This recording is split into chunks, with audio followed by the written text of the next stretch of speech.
Assalamualaikum warahmatullahi wabarakatuh. Perkenalkan, nama saya Amara Marsadinara, MBS kelas F dengan NIM 25403-205. Saya di sini akan membawakan presentasi yang menjelaskan tentang teori kepemimpinan dari kelompok 6. Pada slide pertama, pengantar teori kepemimpinan.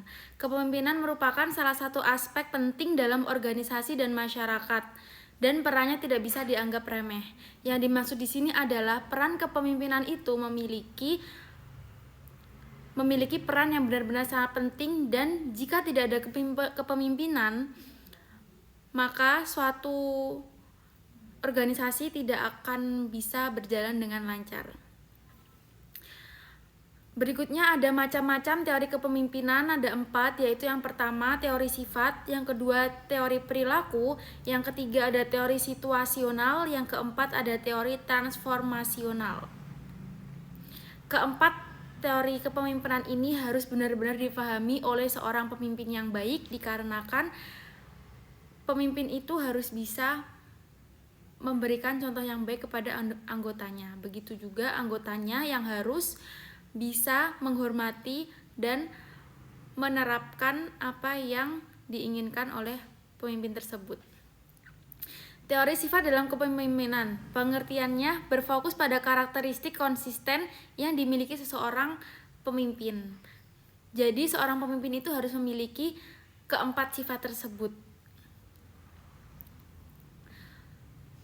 Selanjutnya ada teori perilaku dalam kepemimpinan, berfokus pada tindakan yang dilakukan oleh pemimpin.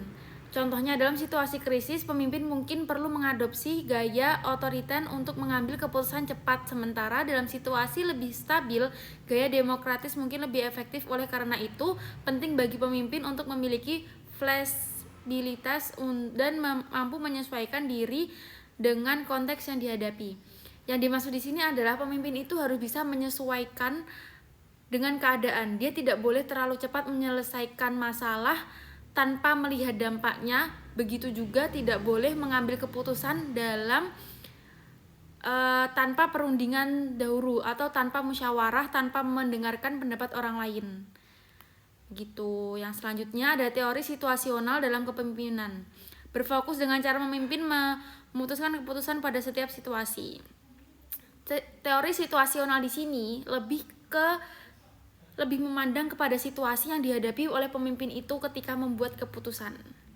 Yang terakhir ada teori transformasi dalam kepemimpinan, berfokus pada kemampuan pemimpin memotivasi tim agar mencapai tujuan yang lebih tinggi.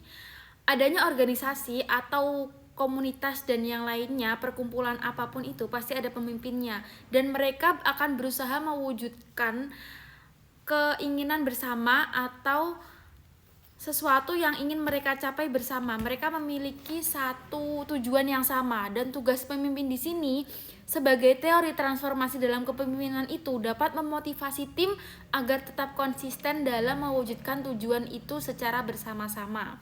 Contoh nyata dari kepemimpinan transformasional dapat dilihat pada tokoh-tokoh seperti Steve Jobs, pendiri Apple, yang dikenal karena visinya yang kuat dan kemampuannya untuk memperkuat timnya. Bisa dilihat dari pemimpin itu sendiri memimpin sebuah timnya untuk mencapai tujuan yang telah disetujui dan yang akan digapai oleh tim tersebut. Jadi mungkin itu tadi sifat-sifat yang harus dimiliki oleh seorang pemimpin. Dalam teori sifat, teori perilaku, dan teori situasional, lalu teori transformasional ini sangat berhubungan antara satu sama lain. Karena sifat dan perilaku pemimpin itu menjadi landasan yang penting dan memiliki peran yang penting dalam berorganisasi. Lalu teori situasional dan transformasional itu juga tidak kalah penting, karena dalam segala situasi yang akan dilalui dan akan dilewati oleh pemimpin dan anggotanya, itu adalah salah satu aspek untuk keberhasilan mereka nanti di masa depan atau dalam mencapai tujuan tersebut.